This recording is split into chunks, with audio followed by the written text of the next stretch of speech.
يفنى الكل ويبقاه ليس الباقي إلا هو الله الله الله الله الله الله ما لي رب إلا هو.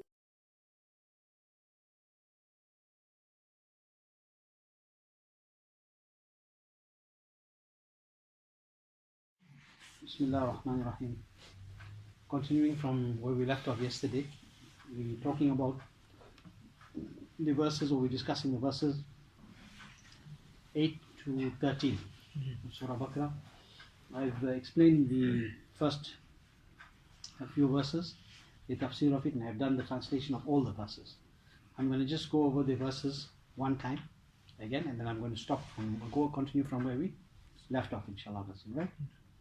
بسم الله الرحمن الرحيم ومن الناس من يقول آمنا بالله وباليوم الآخر وما هم بمؤمنين يخادعون الله والذين آمنوا وما يخدعون إلا أنفسهم وما يشعرون في قلوبهم مرض فزادهم الله مرضا ولهم عذاب عليم بما كانوا يكذبون وإذا قيل لهم لا تفسدوا في الأرض قالوا إنما نحن مصلحون ألا إنهم هم المفسدون ولكن لا يشعرون وإذا قيل لهم آمنوا كما آمن الناس قالوا أنؤمن كما آمن السفهاء ألا إنهم هم السفهاء ولكن لا يعلمون. Again, I'm reading the translation very quickly again. We did this yesterday, but I'm repeating the translation, so it's refreshing from where I'm going to go. And there are some people who say, in other words, there are some amongst the people who say, we believe in Allah and in the last day, and yet they are not of those who believe. They attempt to deceive Allah and the believers, but in reality they deceive not but themselves, and still they perceive this not. They have in their hearts a disease, so Allah has intensified their disease, and for them is an excruciatingly painful torment, a retribution for their lies. And when they are told, do not cause strife on the earth, then they say, we are simply reformers. Be guarded, it is they who are the disruptors. But they realize not. And when they are told, believe, just as the others, in other words, just as the people believe, then they say, should we believe like the foolish believe? Be wary, it is they who are the foolish, yet they know not. Now, we spoke yesterday, and we explained very much about the condition of the munafiqs, about the hypocrites and how dangerous they are. And I gave you the examples from the tafsir, and I expounded a little bit to explain that they are worst amongst the unbelievers. They are the worst ones. They are the most dangerous ones, right? Now, concerning the verse of the Holy Quran, where it is said that they attempt to deceive Allah and the believers, but in reality they deceive not but themselves, and still they perceive not. Concerning this, it is mentioned in the tafsir that Allah is free from this. Allah is free from this, that someone may deceive him. Nobody can deceive Allah. Allah is free from this. Okay? But what the Quran is saying, they attempt to deceive Allah. Okay? Why? Because in front they're trying to show we Muslims, and the inside they are not. So they are trying to deceive. But Allah is free from this. Allah is free from this, that someone may deceive him. He is the knower. The tafsir says he is the knower of all secretive and hidden things. Expounding now, whatever is hidden, whatever is veiled, it may be hidden and veiled from everybody else, but it is not hidden from Allah. Nothing is hidden from Allah subhanahu wa ta'ala. This means that the munafiqs are of the thought that they can and want to try to deceive Allah, or they try to deceive His beloved Rasul sallallahu alaihi wasallam. Either they are of this thought that they're trying to deceive Allah, or they're trying to deceive Rasul Pak sallallahu alaihi wasallam, because they come and read namaz behind Rasul Pak. They used to read namaz behind Nabi sallallahu alaihi wasallam. They used to sit with the Sahaba ikram, isn't it? But they were doing other things elsewhere, and they were not having the belief. So the tafsir says this means that the munafiqs of this thought that they want to try to deceive Allah, or to try to deceive His beloved Nabi sallallahu alaihi wasallam. Since to try to deceive him is to try to deceive Allah. Because if they're trying to deceive Rasul Pak, they are trying to deceive Allah. That is why it is being said that they are trying to deceive Allah. Yukhadi'un Allah. This is why they are saying that it is said in the Quran they are trying to deceive Allah. They did. In reality, they were trying to deceive Rasul Pak and the Sahaba. But you cannot deceive Rasul Pak. But because their attempt was to deceive Rasul Pak Sallallahu Alaihi Wasallam, I'm expounding, it is said that they tried to deceive Allah. Okay, why? Because to try and attempt to deceive the beloved Rasul Sallallahu Alaihi Wasallam is to attempt to deceive Allah. Okay? Since the Nabi Sallallahu Alaihi Wasallam is the representative of Almighty Allah on this earth. He is Allah's Khalifa on this earth. Okay? And Almighty Allah has bestowed the knowledge of all secretive things to His Nabi Sallallahu Alaihi Wasallam. All the things that are hidden are known to Rasul Pak Sallallahu Alaihi Wasallam by the hukum of Allah Subhanahu Wa Ta'ala. He is well aware of their deceit. In other words, their hidden kufr. He is well aware of their deceit. In other words, the deceit of who? Of these munafiqs, of the hypocrites.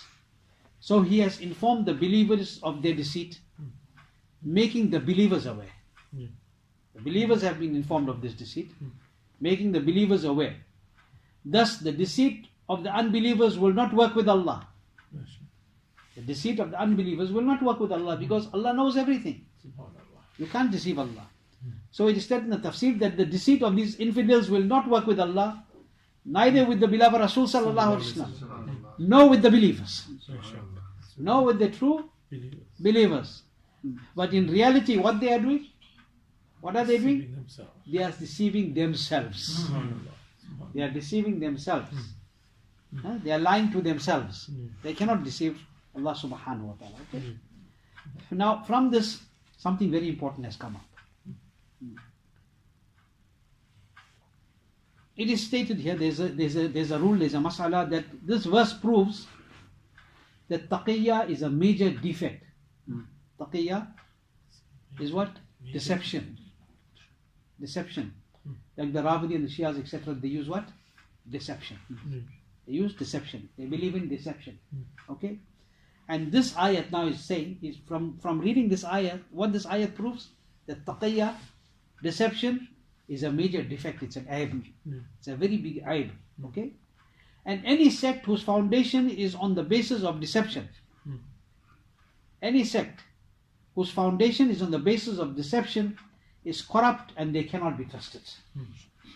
Is corrupt and they cannot be trusted, and their repentance is not reliable.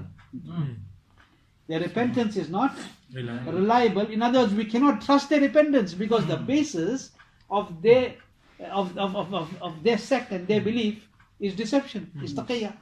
So when they say that we are telling the truth, how are you going to believe it?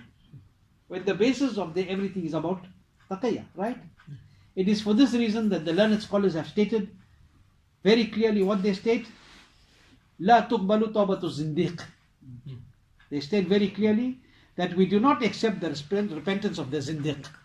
We do not accept the repentance of the irreligious free thinkers, of the heretics. Their word is not accepted. Okay, although there's a group of scholars that has a view that there's a time when their repentance can be accepted, but the scholars say when they say we're not accepted, it means that when one of them comes and repents in front of you, they don't take the word for granted. Okay, he's repented. Let's make him our brother now. No, because he could be using deception, because it's part of their way. Okay. Now, going further, the Tafseer states concerning this, they're talking about this deception and this bad aqidah, this corrupt, deviant aqidah and belief that they have. It is saying that holding deviant, corrupt beliefs, in other words, bad aqidah, has been referred to. What has been referred to in the Holy Quran? Fi qulubihim maradun. It has been referred to as a disease. What is this disease that is in their heart? They got heart problem. They have angina. They have some other heart problem. What is Quran talking about? Fi qulubihim maradun. What is the Quran saying? And Allah subhanahu wa ta'ala is clearly stating in this verse. Allah subhanahu wa ta'ala is saying clearly in this verse, very, very clearly, that they have in their hearts a disease. The Mufassir is saying, we have to listen to what the Mufassir is telling us. They have in their hearts a disease. So the Mufassir is saying very beautifully, he's saying that this makes it very, very, very clear. It makes it very, very obvious regarding them that this bad aqidgi is a disease. This holding this bad aqidah, this corrupt belief, this is a disease. Okay? So it is a very dangerous disease. All the other disease, you go to the doctor, you'll get dawa, you'll get some ilaj, you'll get some fixing done. But this is such a disease. This is such a disease that Allah says in the Quran that they are infected by this disease. Allah causes this disease to be intensified. Let it get worse. Okay? So, holding deviant belief, bad aqidi, has been referred to as an illness of the heart. What illness? Spiritual. Heart, the spiritual heart is destroyed by it. Right? And the scholars are saying from this it is evident that having deviant beliefs, bad aqidah, is destructive to one's ruhaniyat. It is destructive to their spiritual self. That is why they can't see. They can't understand because they have no ruhaniyat. They have no spiritualism. Okay?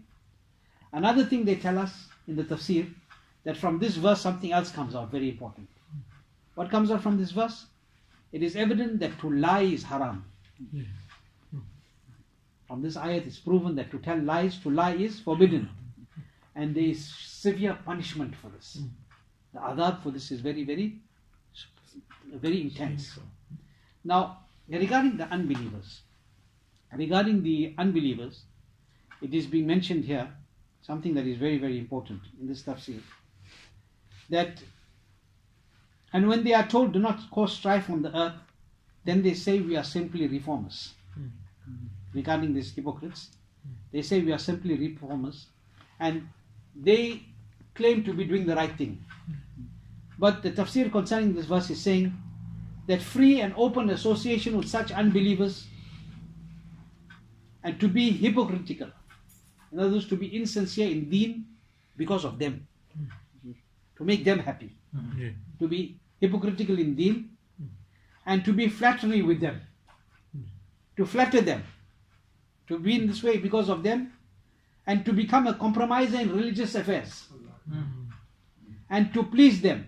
They call it sulha kulliya. It's here written in the tafsir. Okay? And to, very clearly, and to please them, and then to abstain from revealing the truth. Because you're doing everything to make them happy and you're hiding the truth. And then to abstain from revealing the truth are all signs of a hypocrite. All these are signs of a munafiq. And these, to do this is haram. In other words, to openly and freely associate with such people, to hide the truth of the deen, to try and make them happy, to do things that will please them, yet what you're doing? You're harming the deen. Okay? So it is stated all this is forbidden, there's a signs of a hypocrite. And they further saying, it is this which has been mentioned in the verse, it is this which the Quran is mentioning about, the disruption of the hypocrites, the strife and the fitna of the hypocrites. This is what the Quran is talking about. The Mufassir says, Sadr al-Fadil says something very important now. He says, nowadays many people have adopted this policy that where they go, they become like that.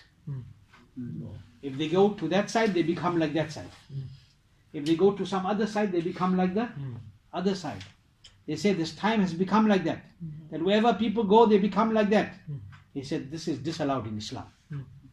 You hold firm to the true way of deen. This is disallowed. They say for the inner and the outer condition to be alike in faith, in iman, for the inner condition and the outer condition to be alike is very important. And for it not to be alike is a major defect. For the inside and the out to be different, it's a very big defect. Okay? Now, if we go further, I'm going to try and quickly finish this section today. If we go further, we will see that the Quran is saying very clearly, and when they are told, believe. And when they are told, believe just as the others believe, what do they say? Should we believe like the foolish believe? When it said to them, believe, like the other people believe. Okay? Like the others believe. What they say? They say very clearly, should we believe like the foolish believe? Now concerning this, it is being stated very clearly in the tafsir that here also the word nas was used. Remember before the word nas was used. There we said it was used in a derogatory way. To make them feel that you have no value. But here when the word nas was used, it referred to either the Sahaba Ikram or the Muslims in general. What is the two difference? There, the unbelievers were talked about. Here when the word nas was talked about, They say, Mufassirin said, even either referred to the Sahaba or it referred to the believers in general, since it is they who are the true human beings. They are worthy of being called human beings. Those people were just simply humans. And these ones are really insan. Who? The Sahaba and the general believers, because of the Iman and the basis of their piety, their ita'at and their foresight. Their ibadat and their foresight, their obedience. Now, the rule that they have explained here is, if you look at the verse, Aminu kama amana, okay, is evident of the fact. What is this? Aminu kama amana nas. Believe like the others believe, like the other people believed. Okay, who are these people that we are talking about? The other people. The Munafiqin are being addressed. Believe like the others believe. Who are the others in that time? The Sahaba. And as time came down, who are they? The believers. Right? So what the Quran is saying, believe like they believed. Believe like they believed. So the rule that is derived from this verse is that this verse is evidence of the fact that to follow the pious is necessary. To follow the pious is necessary if you want guidance. Because the Quran said to them, if you want to believe, then you must believe like how they believe. Believe like how the pious believe. Like how the companions, the Sahaba Ikram believe. It is also been proven that the madhab of the Ahl Sunnah is the true madhab. From this ayat, it is proven that the madhab of the Ahl Sunnah is haq, it is the true madhab, because in this madhab is present the manner of following the pious. We are the ones who follow the pious. The others are not following the pious. Okay? It has been mentioned in the Tafseer that all the other firqas, all the other sects have deviated from the ways of the pious. They have left the ways of the pious and are thus regarded as gumrah. That is why they are said they are deviants. Some ulama have said that as I said to you earlier, that this is proof that the repentance of a zindiq can be accepted, as mentioned in Bedawi Sharif. But obviously that is some. The majority is saying that we will not accept because we can't trust it. Okay? A zindiq, who is a zindiq? In simple terms, according to the tafsir, is a person that claims to accept the nubuwah, acknowledge the nubuwwah, and shows affiliation openly, apparently, to the tenets of Islam. But within, he holds such beliefs which are unanimously accepted as kufr. He holds such beliefs. Even such a person, the tafsir is saying, and the scholars have said, is in the category of the munafiq. Such a person is even in the category of a munafiq. Now what they are saying, from this it is evident. From this it is evident that it has been, see, because what they said, when it was said to them, believe, what they said? Should we believe like the foolish believe? What did they refer to the Sahaba as? Who were they talking about? We need to read between the lines to understand this very well. I'm expounding. When it was said to them, believe like the others believe, the other people believe. Who were the other people? The Sahaba. Nabi Sallallahu Alaihi Wasallam and the Sahaba, isn't it? They were the ones, isn't it? The Sahaba Ikram. Because they accepted the message of Rasul Pak Sallallahu Alaihi Wasallam. Okay? Now, what did they say? Should we believe like the foolish? Who were the first people to slander the Sahaba? Who were called the munafiqs? Why? Because they were slandering the pious. They were slandering the pious. Okay? So it is stated in the tafsir that from this it is evident that it has been the ancient way of the Ahl Batil. It has been the way of the deviants to speak ill of the pious servants of Allah. They call them foolish. Today, when the ulama haq and the Sunnis go mazar, or they do anything like this here, or what they say, they're foolish, they don't know anything. This is exactly what these munafiqs said about the Sahaba. So go back in history, look at this, how clear it is. Okay? From this is evident that it has been the ancient way of the Ahl Batil to speak ill of the pious servants of Allah. In other words, the Salihin. Even the deviants of today. Mufassirin are saying, even the Ahl Batil, the deviants of today, speak ill of the Budurgan-e-Din. They speak ill about the pious servants of Allah. Said, and he's explaining, he's expounding further. He says the Rafidi openly speak against the Khalifa Rashidin and the Sahaba Ikram, many Sahaba Ikram. The Khawarij, the deserters, openly speak against Mawla Ali radiallahu anh and his companions. Whilst the Ghair Muqalladin, the non-conformists, slander the A'immah Mujtahidin, especially Imam Azam Abu Hanifa radiallahu ta'ala anh. The Wahhabis slander many of the awliya and the other blessed personalities who are regarded accepted in the court of Allah subhanahu wa ta'ala. The Mirzais, the Qadianis even slander many of the past prophets. Okay? Then you get the group that call themselves Qurani, Ahle Quran, which is like the Chakralvi, a corrupt sect again. They slander Sahaba and the Muhaddithin. They naturally slander all the great scholars of Deen. And all these groups show utter disrespect to the pious servants of Allah. All of them show disrespect to the pious servants of Allah. This verse thus proves that all such sects, all such firqas are gumrah. They are misled and are deviants. In this, Sadullah Fazil says something very nice. He says, in this, there is consolation. In this, there is consolation for the truly righteous ulama. In this, there is consolation for the truly righteous ulama, that they should not become sad and despondent due to being slandered by the deviants and their agents. Don't be sad. Don't be despondent when you are slandered for haqq. They should understand that this was the ancient manner and the ancient policy of the Ahle Batil. Same policy which is being used today by the Ahle Batil and the deviants. And this, Sadullah Fadil didn't take out from just anywhere, from Tafseer Madarik. Very authentic. Took it out from there and he explained it from there. Now the hypocrites, concerning them, and we're ending with this today. These hypocrites that we're talking about in this verse of Surah Al-Baqarah, where they said that should we believe like the foolish believe? Allah said in the Holy Quran, be wary. Be careful of them. Be wary. It is they who are the foolish. Quran says, be wary. It is they who are the foolish. Now, when talking about this verse, complete to the end here, the Tafseer is mentioning that these munafiqs, see, I want to ask, before I read this to you, before I read this, which is the actual text here, I'm going to ask you something. How many times did you hear what I'm just going to tell you now, right? How many times did you hear this? But you know what? They never said anything wrong in front of me. Have you ever heard this story? Let's be blunt about it. Have you heard this story? People tell you, but you know what? I go to their programs. I never heard them saying one thing bad. They only talk Quran and Sunnah. I've never heard them saying anything wrong. You hear this, no? Now listen to the tafsir. The hypocrites, the munafiqs never spoke ill or slandered in the presence of the Muslims. Obviously, if they did, what's going to happen to them? Understanding? It's answering that story, what I'm telling you, that famous story. The hypocrites never spoke ill or slandered in the presence of the Muslims. In the presence of the Muslims, they always claimed to be sincere believers.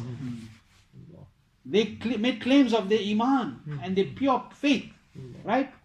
Just as it is mentioned in the verse of the Holy Quran that will come, inshallah, from tomorrow, where Allah subhanahu wa ta'ala says, إِذَا لَكُلَّ الَّذِينَ آمَنُوا قَالُوا آمَنَّا. Okay? They would, and when they came across the believers, amongst the believers, they never said all these ill things. When they came across the believers, what they used to say? Amanna, we believe. We accept it.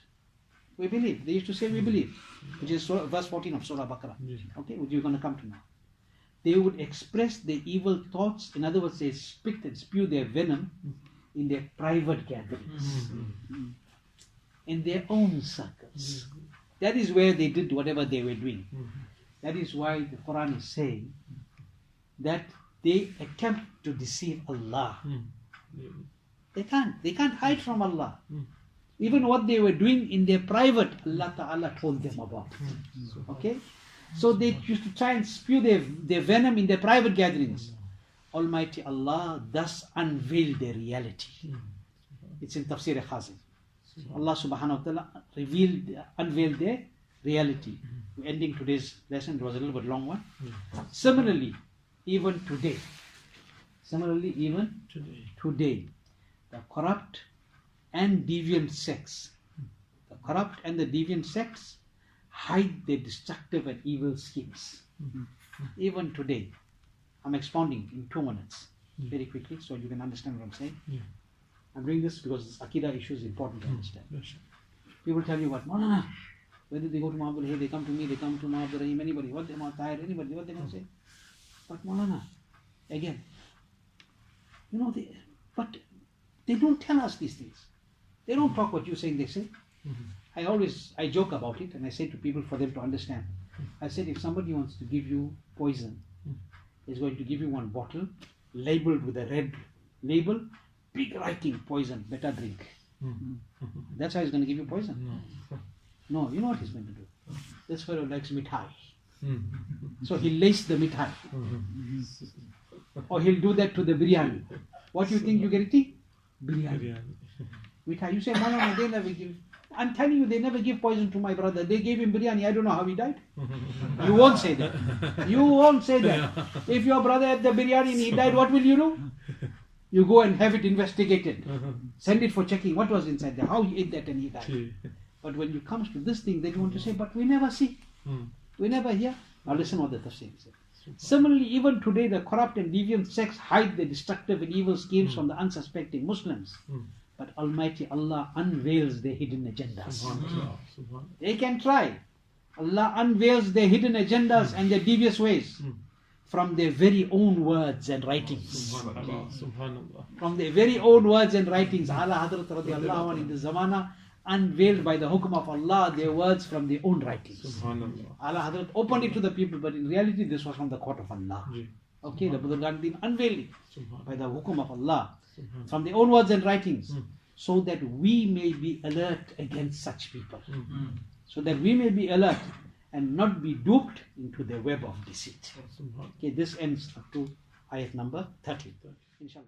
ज़मीनो ज़मां तुम्हारे लिए, मकीनो मकान तुम्हारे लिए।